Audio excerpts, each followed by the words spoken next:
La idea es ver, no solamente en el tema de diabetes, sino en una serie de datos que podemos llegar a tener antes de la aparición de esta enfermedad, que nos orientaría a trabajar sobre una persona en particular para decir, bueno, si tenés esta y esta característica, es posible que tengas diabetes en el futuro. ¿Qué podemos hacer para mejorar? Hoy la Federación Internacional de Diabetes está proponiendo el 14 de agosto como Día Mundial de la Prevención. El 14 de noviembre es el Día de la Diabetes, el 14 de agosto es el Día Mundial de la Prevención. Y un poco la idea es empezar a concientizar para que eso no suceda. Ojalá que en el 2050 sean menos los que tienen de los que están anunciando. Y hay que empezar a trabajar desde ahora. ¿Y cómo hacemos eso? Con lo que tantas veces hemos dicho, tratando de mantener el peso, tratando de hacer actividad física, tratando de aumentar la masa muscular, disminuir la grasa, hacer un plan de alimentación razonable, que no quiere decir pasar hambre, significa comer un poco más de esto y un poco menos de aquello. Y estar atento a algunas cosas que son fáciles de encontrar. Por ejemplo, si una persona tiene antecedentes de haber tenido una mamá que tuvo diabetes en la gestación, hay que trabajar mucho para que después de la gestación no tenga diabetes. Una persona que está excedida en kilos y que tiene antecedentes familiares de diabetes en su familia, su papá, su mamá, sus tíos, sus hermanos, quien sea, tendrá que trabajar para prevenir eso. La hipertensión arterial, la presión alta, los triglicéridos altos, o sea, son todos indicadores, la obesidad, por ahí no tanto de cuerpo entero, sino más del abdomen, de la panza, son todos indicadores de la posibilidad, no es que siempre sea así, pero existe la posibilidad de que esa persona finalmente tenga diabetes, o más todavía. En una de esas, sin llegar a tener diabetes, puede tener las complicaciones de la diabetes.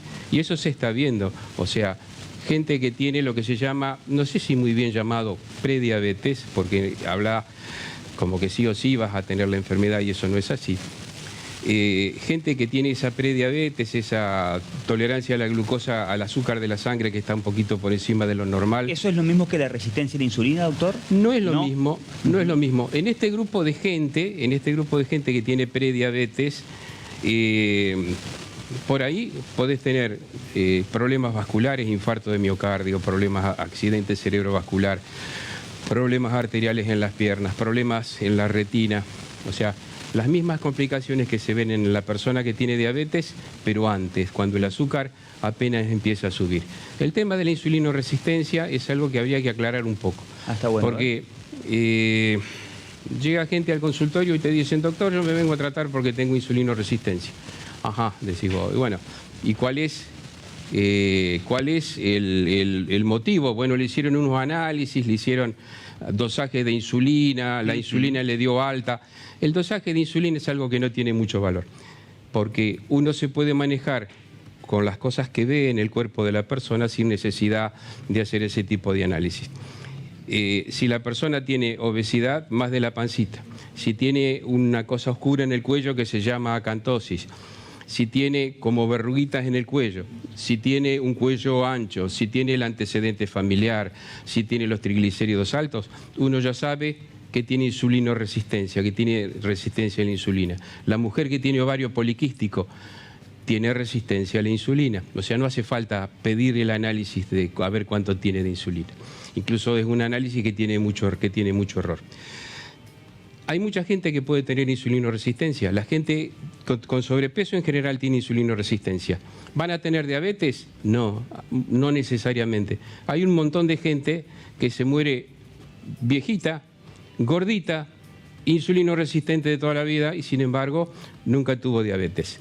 Para tener diabetes de tipo 2, porque no es la única, hay muchas, no solo hay que tener insulinoresistencia, hay que tener una falla en la célula que produce la insulina, la célula beta del páncreas.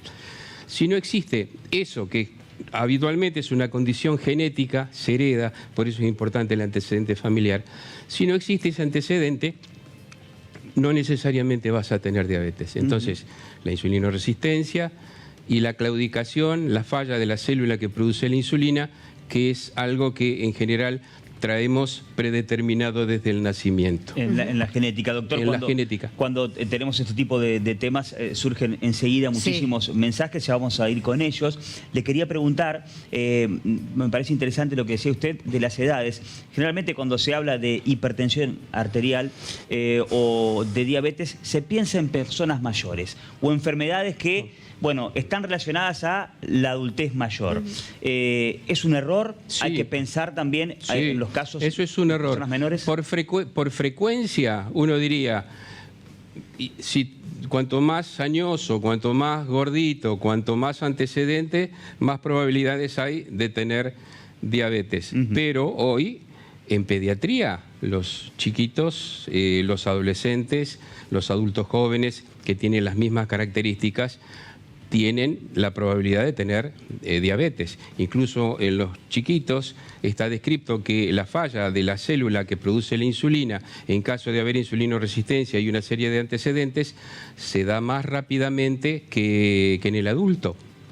Entonces, cuando uno dice diabetes de tipo 1, que es la que necesita insulina de entrada, que es cuando el nenito... la alerta de más gravedad. No es, en el es susto, diferente. quizá. Sí. Es diferente. Cuando uno dice diabetes, en realidad está metiendo en la misma bolsa a un montón de enfermedades que son completamente diferentes. Bien. La única cosa que tienen en común es que te sube el azúcar. La diabetes de tipo 1 es el chico, adolescente en general, que empieza a orinar mucho, pierde peso, tiene mucho hambre y sin embargo pierde peso. Y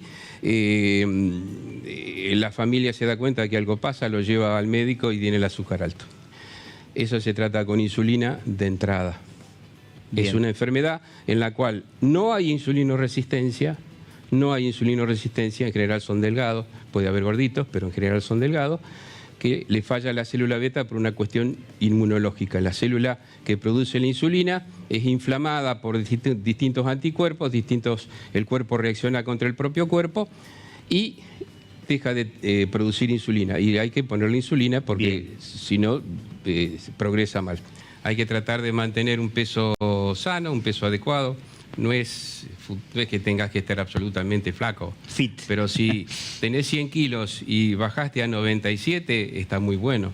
Y si te quedás en esos 97, está muy bueno no volver a subir. O sea, bajar un poco, no hace falta bajar un montón. Con que bajes un poco la cosa mejora. Controlar la presión arterial, hacer un análisis de vez en cuando para ver cómo está el azúcar, los triglicéridos, el colesterol. Hacer actividad física, por lo menos lo que está probado es que al menos 150 minutos por semana de actividad física, cualquiera sea que te haga transpirar, sirve para mejorar el metabolismo. Así que bueno, ese sería un poco el consejo.